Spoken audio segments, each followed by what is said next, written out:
Every sip of Coca-Cola brings you closer to the excitement of the FIFA World Cup 26.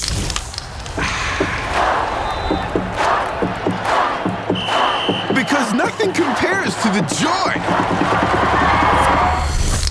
So grab a Coke and drink in the FIFA World Cup 26. No purchase necessary. 13 plus in 50 U.S. states and D.C. with a web-enabled device. Ends March 1st with 8 entry periods. Rules at cokeurl.com/soccerrules.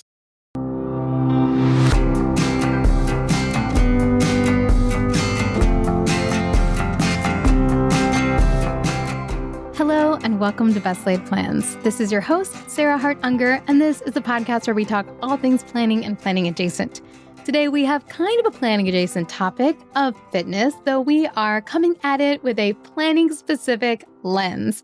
So a little bit of background, I'm going to have a personal trainer, Meg, on the show for a conversation in a minute. But I had the idea to do this episode because I don't know that I've seen very many annual goals lists that do not include some kind of a fitness goal. And I do think fitness goals can be particularly sticky. A lot of times they are things you are trying to do often. Most fitness goals are not one and done unless it's some sort of outcome goal that usually requires a lot of underlying training. And people are often setting fitness goals specifically because they did not meet fitness goals in the past. Otherwise, they probably wouldn't be setting it as a goal. And I know my own relationship with fitness goals has changed a little bit. I used to have some sort of marathon time goal many years. And obviously, with my current physical limitations, I cannot set that kind of goal. But I still really enjoy setting fitness goals and feeling like I'm striving for something in my workouts.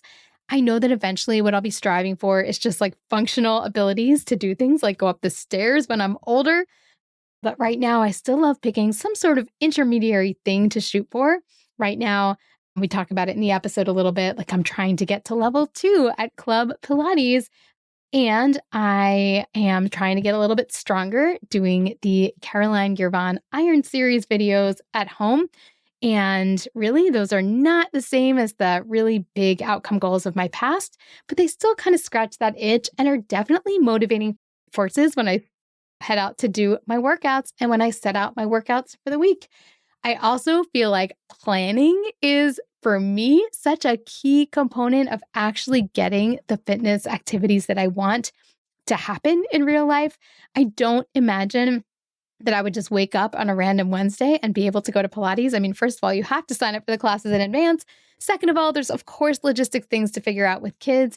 And third of all, I just probably wouldn't feel like it if I left it up to that moment. So for me, planning out a week's worth at a time in terms of when I'm going to do my workouts, plus scheduling my Pilates classes a month at a time, because that's just how the subscription works. You kind of have to, or else you're not going to get a spot in the classes you want, have been working for me now. So we're going to talk a little bit about setting fitness goals in this episode. We're going to talk about what to do when people are struggling with this habit and the role of accountability. And I hope it will be a really fun and motivating conversation for you as you think through your own fitness in the new year. I hope you enjoyed this conversation I had with Meg. Well, I am here with Meg, who is half of the podcast Redesigning Health and Home, and she is also a veteran personal trainer and group fitness instructor passionate about intentional planning around fitness. Come introduce yourself, Meg. Hi, Sarah. Oh my gosh, I'm so thrilled to be speaking with you today about one of my absolute favorite things, which is fitness. So I am going to just dive in. It's perfect time of the year. January, where we're all thinking about these goals. So yes, I've been teaching in the group fitness arena for over 25 years. And at 2 establishments, I've been there for over 20 years. I mean, we have a great group and it's just the most amazing people. And then for personal training, I've had the most amazing clients across the board, doctors and lawyers and everyone in between. And I do it now virtually at home, which has been a great addition to my toolbox. Which means that you probably are very well versed in people's New Year's fitness goals and helping figure out what helps make them stick, what helps to make sure a client is still with you in July, and all of the above. So I'm so excited to have this conversation at this perfect time of year. But first, even before we get into fitness, Okay. can you give us a little summary of your current planning universe? Although you just told me that you just finished my book, so maybe you're going to be like planner hopping and thinking about all kinds of different systems things. But as we stand now, you can include how you plan your own fitness as well. But Okay. what does Meg's planner universe look like? Yes. Well, you definitely have inspired me. So I need to do some editing and reviewing of my system now. But like you said, it stands right now. I love my all-in-one planner, daily, weekly, month at a glance. So typically on Fridays, I will plan my week. And I will throughout the week then use my Siri. Oh, I probably shouldn't say her too loud.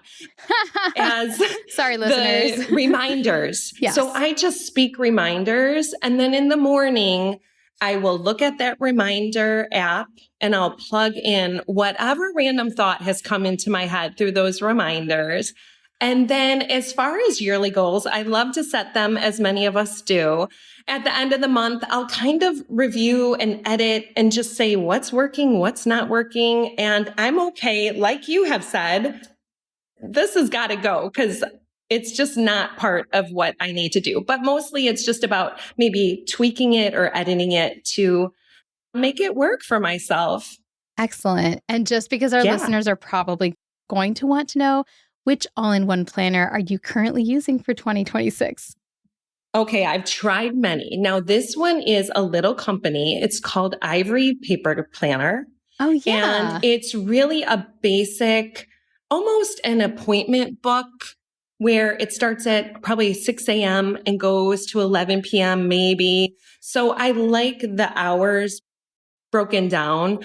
And it just helps me plan in my appointments. Like you, I'm pretty hybrid with being a trainer.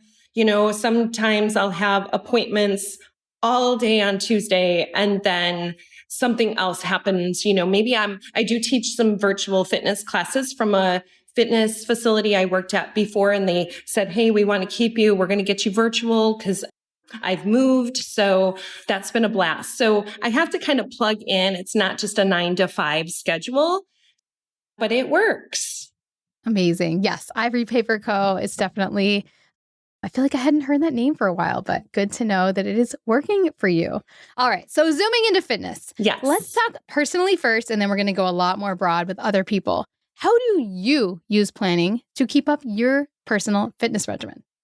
Yes. Well, I definitely will block out times throughout the week to get a solid hour, 3 or 4 times. I mean, I know you personally had to have pivot your health journey. How are you doing?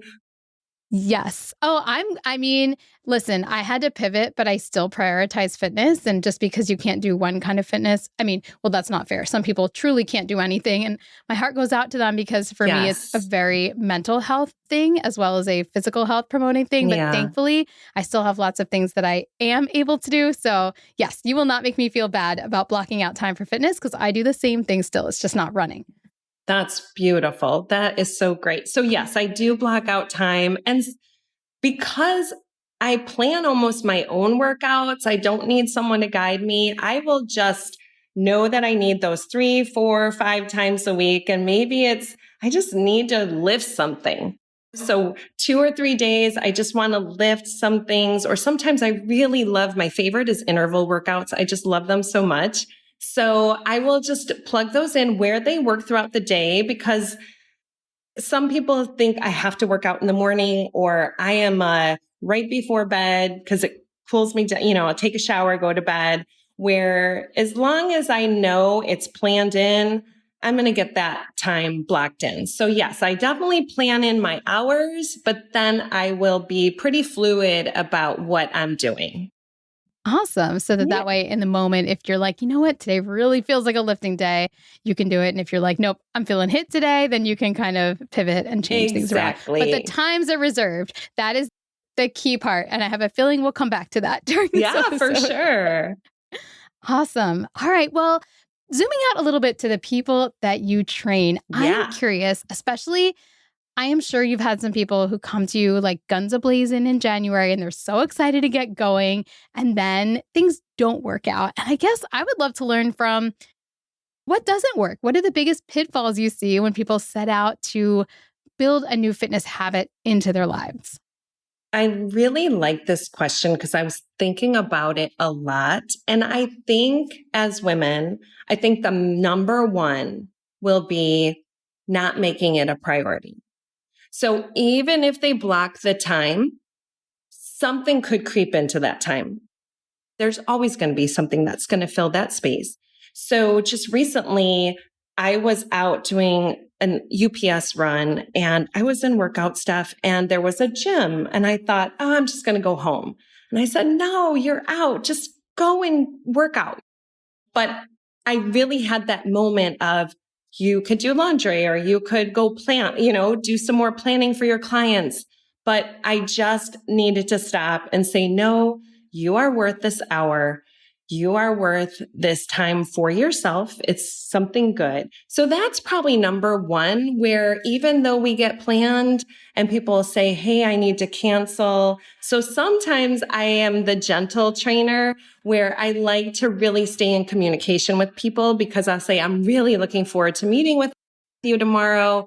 I've got us booked. So I try to stay in communication. And then another pitfall is I think people like to do the trends and not really find what they like.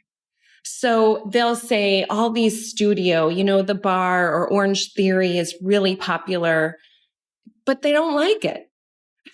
They don't like it. So I'll say, wait, let's scrap all that. Start fresh. What do you like to do? And a little bit is maybe they're scheduling. People think in their head, I need to work out for an hour. That can be a lot of time. So maybe you do 10 minutes in the morning, 10-minute walk in for lunch, 10 minutes before lunch or dinner time, and you have 30 minutes right there. So I really think that if people can just step back, not worry about what others are doing, and just enjoy what they enjoy and make it fun. And then it sort of becomes the habit. There's such an interesting parallel to like planning here, actually. And I think what you've hit on is also not being obsessed with optimization, because people are like, well, it has to be an hour and it has to be exactly this. And this is what everybody's doing. And the truth is, if you were doing nothing before, then that 30 minutes a day that's broken up is going to make a world of difference. And trying to optimize might lead very quickly to zero. So the truth is, the workout that you want to do and that is realistic for your schedule is the best workout for you. Kind of like in planning, when everyone's like, I want the perfect system. And it's like, well, actually putting any effort into planning regularly and setting up these rituals, is going to be better than trying to be perfect and then doing nothing at all. So sorry, that just parallel jumped into my mind, but also so interesting that you see that with kind of that all or nothing type of thinking. Yeah, for sure. And one of the other things is some people think don't come out with those big visionary outcome goals, but I think it's a good place to start, because if you say in 10 years, I'm going to Italy, or 5 years. So I need to then create the process goals, create the daily habits to make that become a reality in those 5-10 years, where I think it's a really good place to start to dream and have those visions of what you really would like that future self to look like. And then create those systems and rituals, whatever you need to start those daily habits to make it happen. And support that. No, that makes sense. And there's a lot of talk about outcome versus process. And I talk about how it can be unhelpful to have all of your goals be outcome goals, but sometimes you just got to set an outcome goal because it's more appealing. It can be more motivating. And I kind of like the idea of setting a pie in the sky, 5-year function outcome goal, because that one's not likely to be discouraging anytime soon. I mean, if your goal is you're literally I want to be able to go up the stairs when I'm 90, that is a real outcome goal. And I mean, it's certainly true that something could get in the way of that for somebody that was nowhere near 90. But the truth is, that really is a true vision of what you're hoping for. And there are things in life that might raise the likelihood of that happening. So 1,000%. A broad horizon fitness outcome goal. Very interesting. Yes. And then do you recommend that most people, when they're setting fitness goals, get very specific, like X number of days per week? Or do you think people do better just starting like really small? Like, do you do a lot of coaching around people's goal setting? I do. I do. And it's interesting. It really depends on the person for sure, because I think I try to take a lot of time at the beginning. Tell me your limitations. And some people just say, oh, my left knee hurts. And I think that's great to know. I really want to know that. But do you have social limitations? Is your family supporting you? Do you have time limitations? Do you have transportation limitations? There's so much. And I was working with this one wonderful woman. She was a doctor, and she told me, she said, I'm so glad you'll meet me on Sundays. She would tell me this all the time. I would meet with her, and she said, there's not many trainers that will meet me. And I just love that we have this time together, because I've recognized Sundays is my one day that she was busy with work. She had a young family. And I said, absolutely. My kids were grown, and I was like, at the gym as many days as whoever wanted to meet whenever. So she just loved that. And I thought that was her situation, So then we would check in, and I'd give her written out plans for her week when she could fill it in. But then there's the people that say, I really don't want to be here. My family told me I had to come and meet you. And then we build a reputation. And I've been lucky enough that once I've had a client, they've stayed with me for quite a long time. So the more you get to know someone, that relationship builds, and it's almost, you don't want to let each other down. So they'll say, oh, I really wanted to cancel today, but I knew you were going to text me and say, hey, we're doing this and it's going to be super fun. So I think it really does vary by the person of their goals. But in general, there's obviously the standards 3 to 4 times a week at 30 minutes a day minimum if you can. But we all have our limitations that we need to be kind to ourselves as well. I love that. All right, we're going to take a quick break and then talk a little bit about tracking and some other kind of pitfalls and what people might do if they're still struggling. Today's episode is brought to you with support from Green Chef. If you're looking for a truly healthy meal kit option that isn't about food fads, but instead focuses on real and reliably sourced ingredients, Green Chef is for you. You can reach your wellness goals with options like Mediterranean, high protein, high fiber, plant-based, and more, all carefully crafted to support healthier habits. I love when we have Green Chef dinners. I don't have to worry about shopping, the prep is always manageable, and the whole family enjoys the meals. It's a triple win. Plus, right now, Green Chef has an amazing deal with Graza olive oil that you won't want to miss. Right now, go to greenchef.com/bestlaidgraza and use code bestlaidgraza, that's Graza, to get started with 50% off Green Chef and free Graza olive oil set in your second and third boxes. This 50% offer is only available for a limited time, so don't wait. That's code bestlaidgraza at greenchef.com/bestlaidgraza. This podcast is sponsored by Organize 365. As we welcome the start of another year, I want to take a moment to honor you, the leader of your household, the cornerstone of your family, the multitasker, the caregiver, the friend, the professional, and the dreamer. You wear so many hats, and with every role, you carry an invisible load. These tasks, decisions, and emotional labors sometimes even go unseen by you, but they're never unfelt. This is the work that powers our lives. It's the unseen effort that keeps everything running, often at the cost of our own peace of mind or goals. But what if this invisible work didn't have to stay invisible? What if you could bring it to light, streamline it, and reclaim the energy it takes? The Sunday Basket is a natural partner for your weekly planning routine. The Sunday Basket contains and corrals all of your ideas, paper notes, to-do lists, and mail safely until you're ready for your weekly planning time. Let this be the year you free your mind, lighten your load, and make your goals a reality. Together, let's make that invisible work visible. Visit organize365.com/SundayBasket to buy the Sunday Basket today. That's organize365.com/SundayBasket. Today's episode is brought to you with support from IXL, an award-winning online learning platform that fits perfectly into homeschooling or enriching your child's school curriculum. IXL offers interactive practice across math, language arts, science, and social studies, and it can be used at every level from pre-K to 12th grade. As you're solidifying your New Year routines, now is the perfect time to give it a try. Maybe as a daily warm-up or enrichment session. I love the simplicity that IXL offers and the way it adapts to fit the needs of each individual learner. My kids have used IXL for years, and I really trust it to help solidify concepts and meet them where they are. There are awards and challenges to keep kids motivated, too. Make an impact on your child's learning. Get IXL now. And Best Laid Plans listeners can get an exclusive 20% off IXL membership when they sign up today at IXL.com/plans. Visit IXL.com/plans to get the most effective learning program out there at the best price. Today's episode is brought to you in part with support from Mint Mobile. Now that the holidays are over, you might be feeling like you've got a big spending hangover. The drinks, the holiday food, the gifts, it all adds up. Luckily, Mint Mobile is here to help you cut back on overspending on wireless this January with 50% off unlimited premium wireless. Mint Mobile's end-of-the-year sale is going on, but only until the end of the month.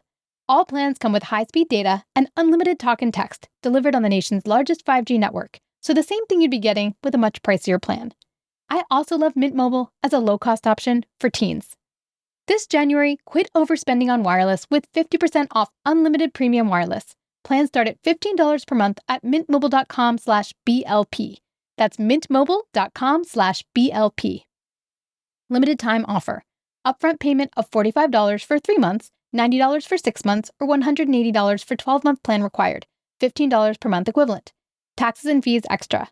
Initial plan term only. Greater than 50 gigabytes may slow when network is busy.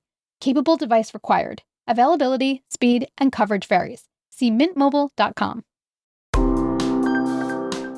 All right, we're back. And one thing that people talk a lot about lately in this very tech-focused era is whether it's helpful to have different trackers and which types of metrics are helpful to watch if you are pursuing fitness goals. You could have a watch, you could have a Whoop band, you could have an Oura ring, you could have a VO2 max test and a DEXA scan and all those things. And I'm not against any of them. I think they're all really kind of interesting in their own ways. But what kinds of things do you recommend for your clients and what's been motivating for people? For sure. Well, again, it does vary. There's some people that do not go digitally at all. I love my Apple Watch. I got it. I can't even remember how many years ago. And it's the first, I just wake up, pop it right on. It's just something that can keep me on track with my workouts. It's kind of fun if you have other members in the watch family that you can see, oh, they finished a workout, and maybe that'll boost you. But as far as planning or tracking, again, I think it's like planning a meeting for yourself. I absolutely, if you're going to make your dentist appointments, doctor's appointments, or your work appointments, I always encourage people to get a journal or a notebook and just write in your me day, your me time, that hour. And that is just the basic place I like people to start. So then they can track. And then whenever I finish with a client, I'll say, hey, how are you feeling? And I said, let's go get that notebook and let's write in, you're feeling really strong. You're feeling happy, because then when maybe they're not so motivated to meet, they can look back and say, oh, I did feel good after I worked out, so I'm going to work. So I really feel just a journal is a good place to start, especially to keep track of your workouts. Or if you meet once a week with your trainer, maybe they'll give you 2 other days just written out what you can do for themselves, and you can communicate that way. I mean, I text all of my clients, but I know a lot of people might use even more detailed techie stuff, but I'm kind of old school with the good old paper and then one-on-one communication. That's so interesting to actually journal like how you felt at the end of the workout. Like I do in Apple Notes. Well, this is actually fairly new, but I actually do mostly at home workouts these days. And like I'm doing Caroline Girvan's Iron series, and she's so great. But I realized that it would be nice to be able to go back and like see if I'm increasing weights. So I started to open up an Apple Notes document every time I worked out. And it's actually very easy because the rest intervals are long enough. You just record how heavy you were lifting and how many reps you did. And for me, I can also record like, oh, this one was bad. Like my heart rate was really high. I probably need to modify that one or something like that. But yeah, I never thought about also putting at the bottom like, oh, this one's really fun. It felt really good. Or this one tired me out. Or, notes about how it made me feel that might feel motivating for the second round. So that's a fun idea. I think the how it makes people feel is a huge component. That's why I think a lot of people gravitate to group fitness because you have a built-in community. Speaking of, did you increase your level at your Pilates club? I increased my level at the end of last year, but Okay. so I go to Club Pilates and there's a Yeah. number of levels. And I think to get from like 1.5 to 2, you have to go to like 100 classes. And I think I've only been to something like 30 or 40 so far. So I have to wait, but I think I'll be able to do it by the end of the year. And that is a Okay. great note, which I think it's really fun to have some kind of functional goal. Like I want to up level, or back in my running days, I Yes. want to run this race. How do you suggest people go about that when there's not a natural, like, do you suggest people pick a weight? Like, oh, I want to be able to bench X number of pounds or do X number of push-ups? Definitely. I think for the classes that I've been teaching, it's a big chunk of mature population. And some people are very hesitant to pick a heavier weight, but it's that power and the strength that we need as we age. So I really encourage everybody. I'll say, if you've gotten to the end of this interval or this set of reps and you don't even feel any fatigue, you are too strong for what you're doing. You are too strong for that weight. I try to phrase things in a way that someone's going to just stop and think, oh, I feel empowered to pick that next weight, because it's almost a size in their mind. Everyone goes for that one set of weights. And I'll think that's too light for you. You're stronger than that. So just definitely, if it's the strength goal that they're looking for, or maybe even their cardio fitness, because they're going to go to Walt Disney World and you're going to be walking 20,000 steps. Well, you need to get on that treadmill and just see how you're feeling. Start out slow. Maybe we'll do some sort of interval training, depending on your physician directives, of course. And that's one thing I want to stop and pause. There's a lot of influencers, a lot of people online that people will follow, which is amazing, especially if it's motivating you to start. But you do want to get someone that does have their certification, that does have the background and the knowledge that they need, so they can then, hey, I think I want to maybe get a note from your doctor so we can chat about, you just had hip surgery. Can you hinge beyond 30 degrees? So I will take those steps to make sure that you're moving in a way that your team wants you to. So sometimes it's good to just take a step back and say, what is the best for my body right now? And be careful about setting the goals arbitrarily. You want to be individual and like pick ones that make sense, that fit what your body can do, and maybe not too many levels up, right? So like for your example, you've been lifting X amount of pound. Okay, your next goal is to get through that workout with X plus 2, and then you move up from there, kind of a thing. Exactly. Even if it's just one rep, I'll encourage someone, just if they're using a 12-pound weight, just get the 15, see how it feels. Even if you do one rep and you're like, forget it.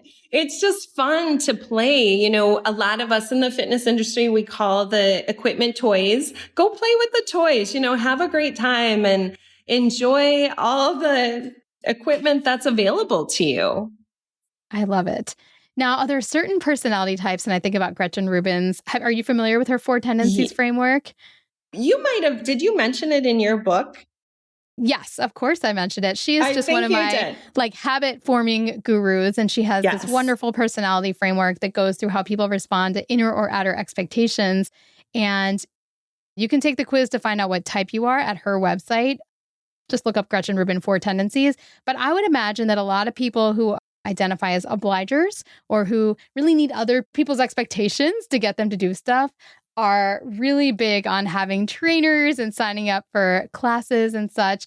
And I guess, yeah, in people that have fallen off, is that the missing link? Or what do you think? What do you think are the secrets of people that are able to keep going even when they might not have loved it at first, or they really just started based on a health goal in January, but are not a sporty person who generally enjoys movement? Sure. That's a great thought process because I think those people are really listening to their needs, because I encourage people, if there's a profile of trainers, I'll say, talk to all of them, see who you like, because someone might just get a trainer and they're just powering through and thinking, this person's making me run hills and I don't want to run hills. So I think it's really important to listen to your body and listen to what you really like to do.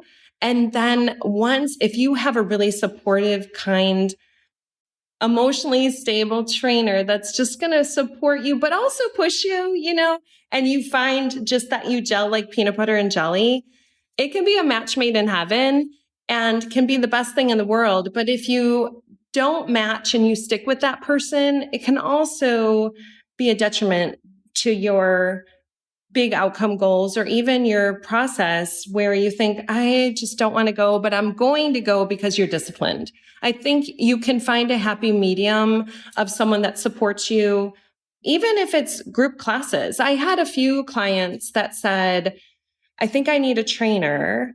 And everything they said, I was listing all these classes in my head that I knew they would love. So I said, you know what? Here is the group fitness schedule. I just want you to go. Start there. I think it'll be great. It'll probably save you a little money. And you might even make some friends because of all the people in there, whether it's the fluid running in the water or one of the HIIT classes or TRX, whatever people are enjoying. And a lot of times people come back to me and say, oh my gosh, I'm so excited you suggested that I take those classes because it worked out for me. I've got my calendar on the fridge and I just circle the classes that I want to go to. So I think it's a little bit of trial and error as well once you start your fitness.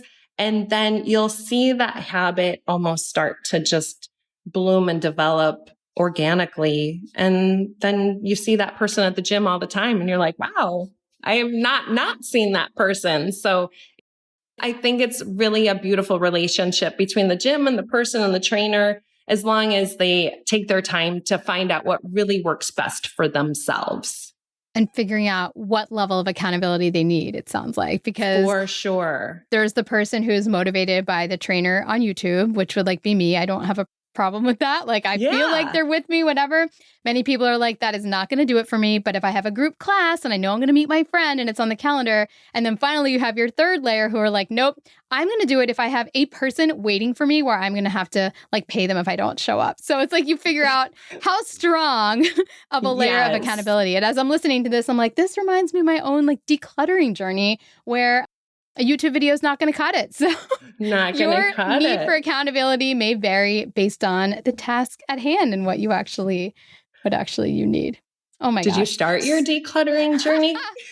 Kind of. I have started. I will give myself credit for starting, but I also have discovered that I've discovered last year that I think I need more one-on-one. I need more the personal trainer equivalent for that goal. Got it. And that's okay. Yeah. So, yeah. Absolutely.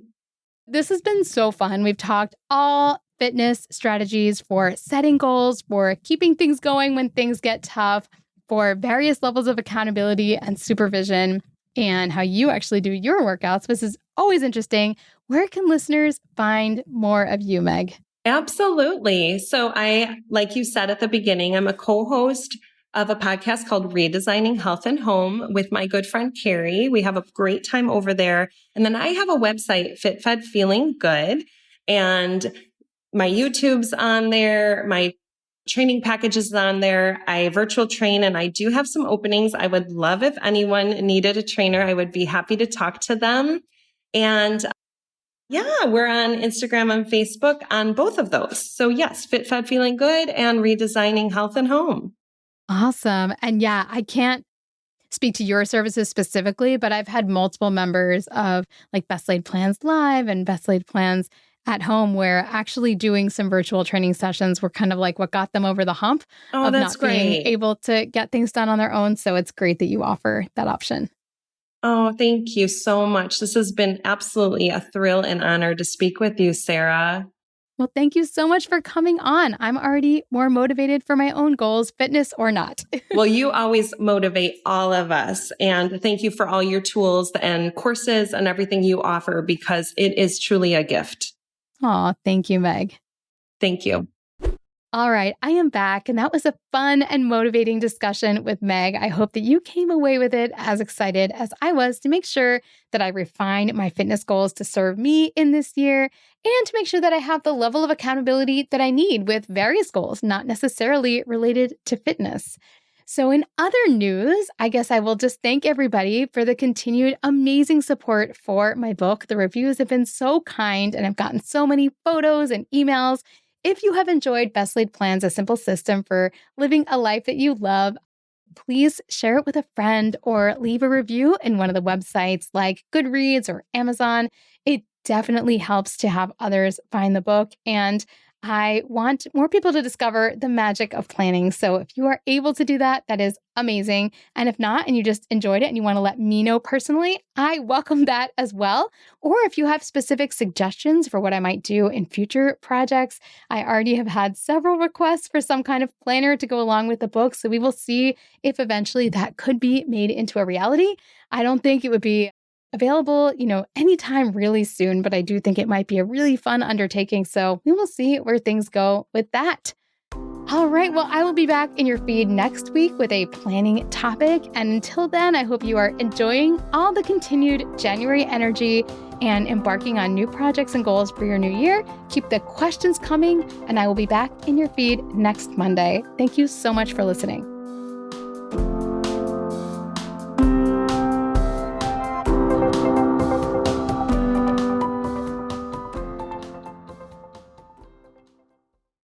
This podcast is part of the Sound Advice FM network. Sound Advice FM, women's voices amplified.